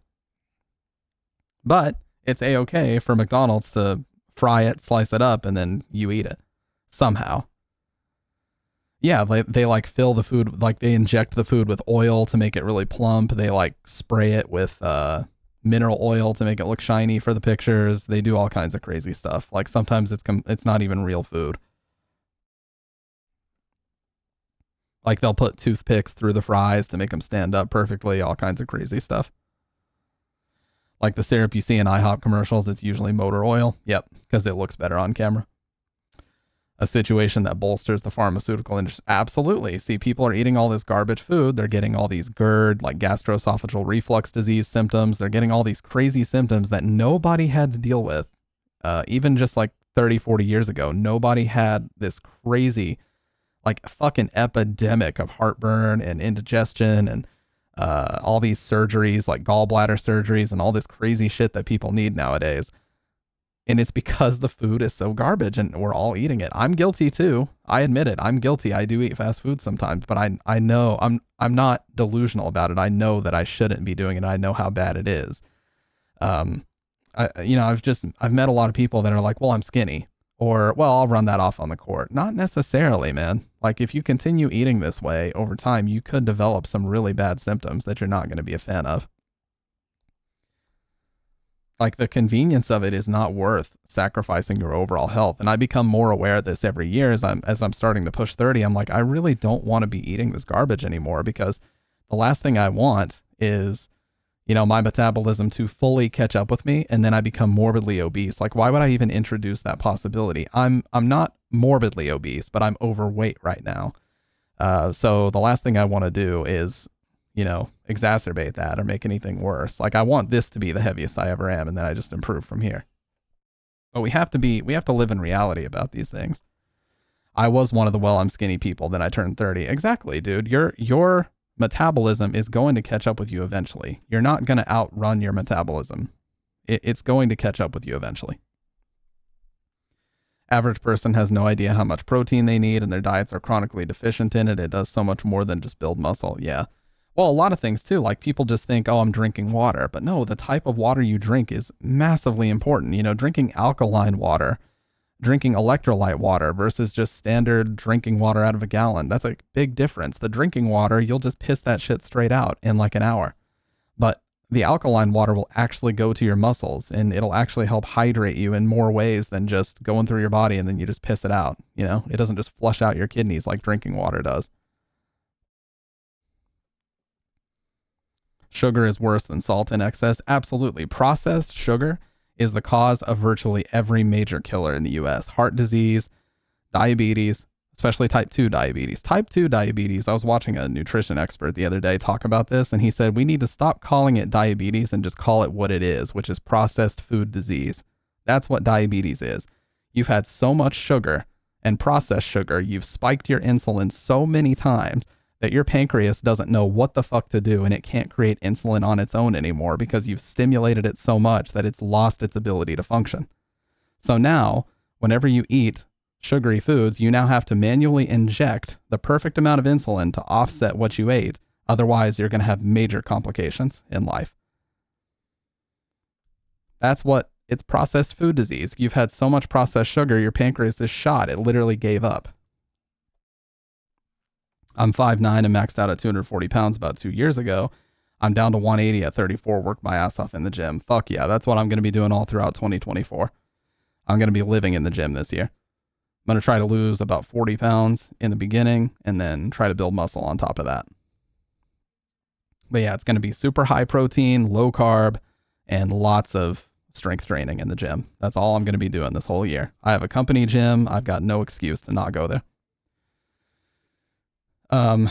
I don't enjoy eating sugar that much anymore. Like I'll have sugar maybe twice a year, like Thanksgiving and Christmas are probably the only 2 times I'll eat a decent amount of sugar in one sitting. But most of the time I just feel like fucking garbage. I eat it and I feel sick.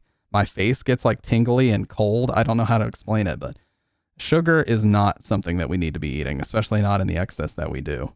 Like if your diet is low carb, expect the workouts to be harder because you'll have less excess energy. I know. No, I totally get that. I actually intend to stay in ketosis for the majority of 2024, so I'm aware that I'll need, more electrolytes to stay caffeinated a little bit better, that type of stuff. That's how unnatural it is once I return to a baseline. Same for me. I feel like dog shit. If I eat sugar after a long time of avoiding it, it makes me feel so awful I just want to puke. And that should be our number one indicator that maybe we shouldn't be intaking as much as we do. Hey, I appreciate that, man. Ravenous Raichu. I haven't seen that name in a while. Ravenous Raichu, Jake the Dog, Lime Jim, Bad Wolf Abe, and Woodawoo 3334. Appreciate that, man. But that's the thing, we've got to be more self-aware. No, you're fine. You're fine, dude. Don't worry about it. These are recorded live, so that's part of it. I'm okay with it being in the audio. It's not a big deal. We just got to be more aware of what we're eating. I understand, like, dude, when I'm fucking sitting here and it's 2 a.m. and I'm absolutely starving, yes, I will Uber Eats some fucking Taco Bell or some McDonald's because I'm like, fuck it. I don't want to like go in. I don't want to dirty a bunch of dishes and cook and all these things. I'm guilty of it too. I'm not going to sit here and act like I'm holier than thou and I don't eat fast food. But at least be realistic about it and understand that, like, this is probably not a good pattern of behavior and not something you should do very often. Like they say, anything in moderation is fine. But you just want to make sure that you're not crossing over moderation and making it a habit of something you do 3 to 5 times a week. Me and Bridget, at our worst, we were guilty of spending like $300 on Uber Eats a couple months. And I was just like, this has to stop, And I know people that spend even more than that. And that was everything. That was groceries, that was fast food, everything in between. Because now they have groceries on there, so you can do a grocery order a week, that type of thing. I honestly desperately need to have better eating habits, but I have like literally zero drive to do it. The second I'm presented with eating garbage, I take it. I know. Okay, reason I can do it is because I'm actually an insane person. The food industry lies to us more than most other big industries. Absolutely. The thing is, like, where they get their food from is the biggest question, because we have McDonald's fries in America, and this is just the big example because this is one everybody rants and raves about is how good their fries are. They've got tallow, which is beef fat. That's what they cook them in. And they have like 17 ingredients. You guys know how when you turn over like a box of Hot Pockets, it has the ingredients list there? Well, McDonald's actually has this on their website now. You have to kind of dig for it, but when you find it, you see that there's all kinds of weird shit in there, that there's like insect filler and fucking, and it'll say things like for flavor preservation or for freshness preservation, and it's all this crazy shit. You know how in their nuggets, they have things like xanthan gum and all these weird, you know, chemicals and preservatives to keep their shape and freshness and all these other things. I wouldn't be surprised, Siren, but just take a look at the ingredients list for some of McDonald's foods and you'll see all the crazy chemicals and other bullshit they add to it, because there's no other way that they could keep up with the demand of having as many stores as they do, as many restaurants as they do. There's no way that they could keep up with the demand if they were making all fresh food. They would have to obliterate the world's fresh food supply to keep up with how many people need their fucking Big Macs and their McNuggets and their fries every single day. It's not possible, dude. Busy McDonald's, even in my hometown, which is a tiny ass town, a busy store could easily make $5,000 to $10,000 in a single day selling this bullshit. Oh, sometime in the next 50 years, we're all going to have to start eating insects. I love the mystery ingredients that are usually listed as other stuff. Inactive ingredients, right? And then the inactive ingredients list is like, oh, chemical E106 to preserve freshness, E117 for flavor, E114 for color. It's like, what am I even putting in my body, dude? I'm just eating a fucking science experiment. And my brother was a complete dumbass about this. He brought, so you guys remember when McDonald's made the big shift and they're like, oh, 100% fresh beef a few years ago. So he brings home a double quarter pounder. And he was also somebody, like you said, Snipple, who used to be very, very skinny. Well, as he was pushing 30, he started to get, you know, stomach. He started to look a little bit chubby in the cheeks and all these different things. And so he comes home with this big ass bag of McDonald's one day and he's eating this double quarter pounder. And I was just, you know, in the kitchen, like pouring some water. He goes, dude, McDonald's burgers are healthy now. I was like, what? And he said, yeah, they're healthy now. It's 100% fresh beef. What world? What world are you living in where just because something says 100% fresh beef, you now think that McDonald's is healthy? What the fuck is wrong with you, dude? And he consistently made stupid comments like that. Whenever they announced this is unrelated, but whenever they announced the Xbox Series X and they had that little promo video talking about how much of a monster it was, he goes, bro, Microsoft just made a console more powerful than a PC could ever be. And he meant that. He was being dead serious too. As grease is literally splashing out of it. Bun, ketchup, sugar, high-fat beef cooked in oil, probably like mustard and mayo on there as well. Like the fact that he thought, like the marketing gimmicks that they think will work on the common idiot, they always work on my brother. He's like, oh, they said it's healthy. It must be healthy now. Zero guilt. That's what I'm talking about. It's okay to do it every now and then. We all indulge in fast food. We all love our fucking nachos Bel Grande. We love our chicken quesadillas from Taco Bell. We love our KFC buckets. We love all our fast food, but just anybody listening, please do yourself a favor and try to limit yourself to maybe once or twice a month. That's all. That is going to make such a big difference in your life. And especially if you're drinking sodas and shit, try to switch to carbonated water. Try to switch to La Croix. I know La Croix gets memed on because it's like the essence of a flavor. But, you know, just try to make a couple of small adjustments to improve your diet and you'll be amazed at how fast you'll feel better. You'll have more energy. You'll be clear-headed. All these different things. But I want my girlfriend to stay thick, just saying. Hey, there are plenty of things you can do to be thick, but also be a lot healthier. That is something I did a while back. I haven't drank a soda in 6 years. The only thing I touch is very, very occasional Diet Mountain Dew. That's it. That's like my only vice in terms of soda. But even that I drink with a straw, and everything else is just water and black coffee. 95% of my life is water and black coffee. That's it. And it's so great. Because I know I'm not drinking all this sugar and acid and all this bullshit calories for no reason. Dark soda especially is another one of the worst things you can put in your body. Yeah, she's been working out squats. Ah, yes, the new La Croix flavor. Memories of a Strawberry. Memoirs of a Strawberry. Let's go. The Pamplemousse grapefruit flavor is actually pretty good of La Croix, I'm not going to lie. So yeah, if there's any main takeaway from today's episode, just please try to eliminate some of the bullshit fast food from your life.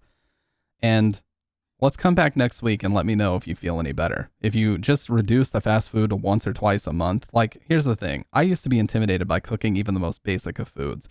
You will be amazed at how easy it is to cook chicken breasts in the oven, to cook a pound of ground beef on a pan. It's so fucking easy, dude. There's no excuse. No excuse. A large soda is like 500 to 600 calories. That's like a third of your daily intake worth of calories. And a lot of that is sugar, which is going to force your body to hold in and store fat. Yeah, ground beef, chicken, it all tastes amazing. And once you start eating these lean proteins and you get comfortable prepping them and it honestly becomes really fun to prep it. Like, yeah, you get home from a workout or whatever, you're tired, but going into the kitchen and cooking your own food and then eating it just feels so great. You know, when you didn't just, oh, I just worked out and then I just ruined the whole workout by getting bullshit fast food on the way home. You know what I mean? Panini presses are goated. Yeah, it's cheaper. It's easier. It's fun. Like, once you get into the habit of cooking, it becomes really fun. I like to cook, for a while when I was doing keto, I cooked like keto tacos for Bridget and it was really fun. There's a lot of value in making your own food and it can be extremely enjoyable. You just have to allow yourself a little bit of that, just take a little bit of a break from the indulgence and just give a little bit more effort in the kitchen and you'll feel so much better. Everything about your life. You want to do keto, but you don't know how. Basically, just eliminate all carbs. No breads, no pastas. You need to be eating 95% of your diet needs to be meat and cheese. Lean meat and low-fat cheese. Eat nothing but red meat for a week. I've done it. That's carnivore. Dude, carnivore is beef, salt, and water. That's that whole diet. You can eat fatty beef. You have to eat fatty beef, otherwise your body won't have any energy. But fatty beef, salt, and water. And I felt the most clear-headed, and I felt so fucking amazing. It's just a really tough diet to stick to because it's so restrictive, and you get keto flu really bad. But yeah, I promise you will feel so amazing on that diet. Unbelievably great. So, side note, when we were in high school, I was dating a certain emo chick who was vegetarian, so I ate a vegetarian diet a lot of the time, only to find out she was sneaking Big Macs behind my back. Still mad about that one. Yeah. If you also hit the gym hard, eating a lot of red meat, you'll blow up. Dude, this is the other thing that I know a lot of people struggle with, and I want to try to dissuade people from feeling this way. And this happens a lot in the skating community too. A lot of people are so nervous to go to the gym because they think someone's going to judge them if they're overweight. They don't necessarily know what they're doing. And I learned that it's not like that at all. If you go into the gym and you don't know what you're doing and there's some guy there who's just jacked as fuck or has obviously spent way more time than you, if you ask them, dude, their face lights up and they're ecstatic to show you, oh yeah, bro, I got you. Like, let me show you what you need to do. Yeah, this is what you're going to want to focus on. If you want to hit chest, do this. If you want to do legs, do this. If you want to do shoulders, delts, whatever. Like, they get so ecstatic because they know a ton about it and they want to share that with you. So we got to stop, with all this anxiety about going to the gym. I know it's a little bit anxiety inducing if you have social anxiety or whatever it happens to be. But if you just go there and strike up a conversation, you'll be amazed at what people actually want to show you. Exactly. People are always excited to share their passion. And in skating community too, everybody's like, oh, I want to go to the skate park, but I don't know how to skate. They're going to make fun of me. No, they won't. They'll be ecstatic to show you how to ollie, to show you how to ride, what stance you should be riding in. They love to do that stuff. Everybody is ecstatic to share their passions with you. Nice guy. Yeah. Yeah, what Tusk said.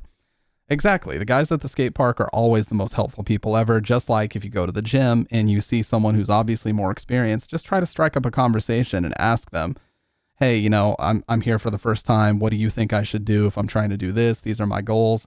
I'm telling you, their face will light up and they will be ecstatic to share what they know with you. Unless you just run into an asshole, which they do exist. But a lot of times, if someone's passionate about something and they're really into a hobby, just like I am with audio, you can't even like bring up a regular conversation without them trying to tell you about it, which is a good thing if you need help. Like Tusk, he was in the Air Force. He worked out a lot. He knows way more about working out and working out specific muscle groups than I do. So he was a great resource when I was trying to go. Obviously, I didn't keep it up, but I still remember what I learned from him about what I should be doing for specific, groups and strength training and different things. If anyone judges you for trying to improve, they're an asshole whose opinion doesn't matter. Exactly. Oh, and not only that, that's what I believe body positivity is. I saw this video of this overweight guy, and his friends basically took him to the gym and they coached him for a solid 6-7 months. And now he's in like incredible shape. And I'm like, dude, that's what I believe body positivity is. His friends were like, fuck the people that are trying to judge you. And ultimately it comes down to the same thing. Just don't let anybody judge you because of how you look. But, to have a group of friends that support you and like get you in shape and make sure that you lose all that excess weight and they get you on the right track with dieting and exercise, like that's got to be the greatest feeling to have a friend group like that. But inadvertently, if you start going to the gym and you meet people, you talk to people you've never met before, but you can strike up that conversation, you become friends with them, you'll have that before you realize it. And the amount of knowledge that someone can give you just in one conversation is actually crazy. You've got to, if you listen to someone who knows what they're talking about and is not just spewing like bro science at you,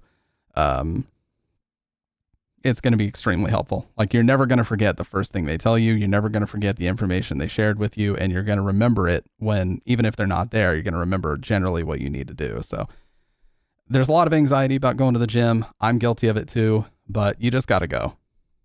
YouTube has a ton of bad advice. And the worst thing about YouTube is everybody wants to get you into their program, right? Everybody's like, oh, you can look like me, and they're super fit and everything. You can look like me if you pay me $100 and you get into my 15-step program. Bullshit.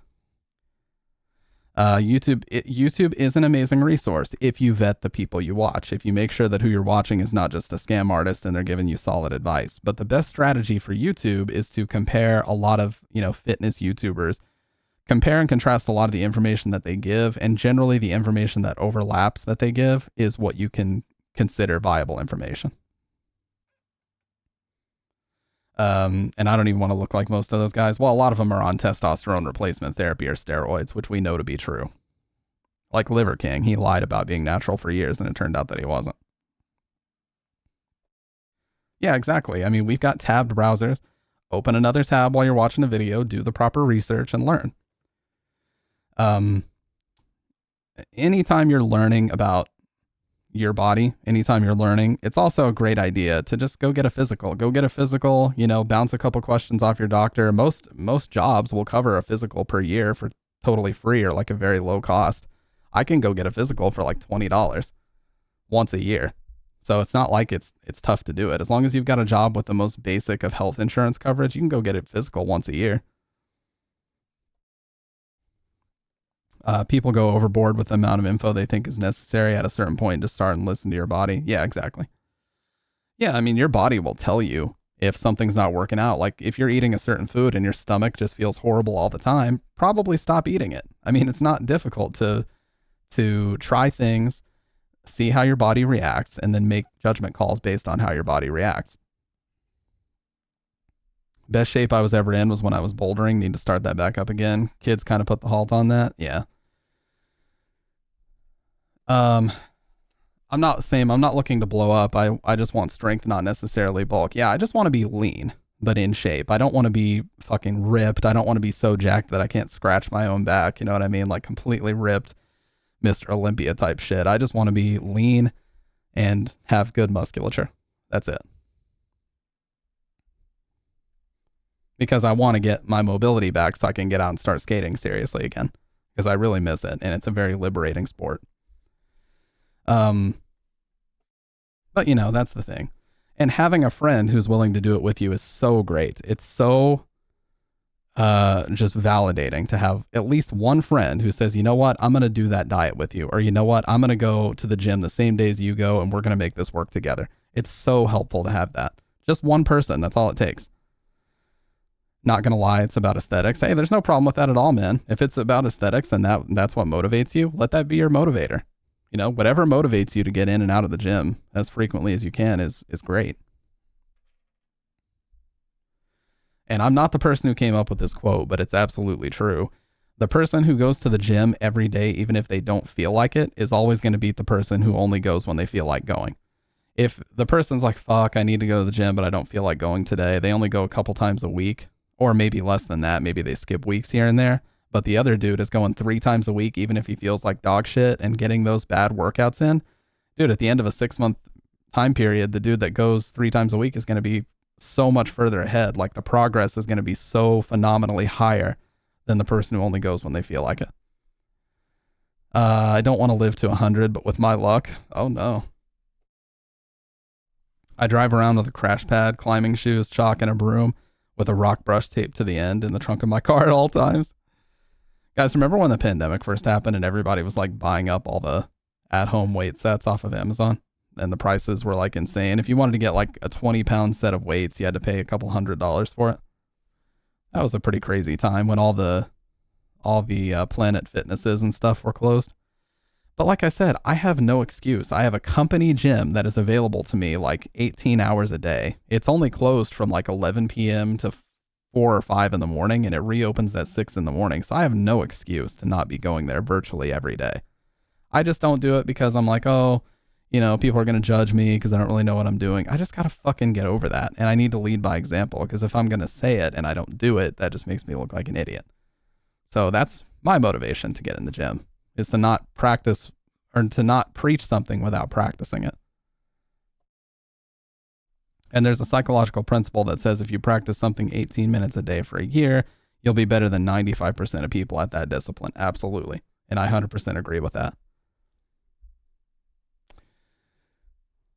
So yeah, to sum things up, that's pretty much, you know, what I wanted to get at in this episode. You know, financial advice is sorely lacking, especially when it comes to public schooling systems. We definitely need more of that. We need more information about credit scores. We need more information about all kinds of investment opportunities and the way that money works, the way that debt works, and just to educate the youth about money before they're out into the world and they need to know these principles and understand them. It's extremely important that we start to integrate those, especially here in the States. I know you guys said that, you know, you're in other countries and they already have it. We need it in the States. But yeah, if there's any message you take away from this episode, that thing that's in the back of your head that you've been wanting to do, but you keep coming up with all these reasons as to why you don't want to do it, just fucking do it. You know, just fucking do it. The next opportunity you get, just go do it. That's what I'm going to do. I'm off work tomorrow and I'm going to go into the gym tomorrow. I actually am, because I'm tired of just sitting around and not doing anything. And if the gym is closed for whatever reason, I'm just going to get out and walk like 5-6 miles. I'm going to get started tomorrow. I'm just tired of wasting time. A stretch first? Oh, trust me, I know, dude. I'm 29 now, so I had this fucking crazy back spasm the other day, so if I don't stretch, I'll probably end up on the ground. So call 911, but not for me. Just listen to metal at the gym. It'll make you care a lot less. We need a purge. Oh no. Anyways, with that being said, that concludes episode 3. Like I said, just a little bit of motivational talk toward the end. If you guys, if you're thinking about doing something, just fucking do it. If you need advice or you want to ask someone who's at the gym, or you just want to ask someone at the skate park, whatever it happens to be, wherever it applies to your life, just ask them, because they're going to be ecstatic to share that information with you. And just be more willing to strike up those conversations in public. It's almost always going to be a net positive. If you meet an asshole, cool, you vetted an asshole and you're not going to talk to them anymore. But if you meet somebody that's genuinely helpful and nice, you're going to be thankful that you took the plunge and you did it. So with that being said, we will be back next Wednesday for episode 4. I can't believe we've already recorded 3 of these. Yeah, we'll talk to you guys next time on the Stamp of Approval podcast. And I hope everybody has a great night. We'll see you in the next one.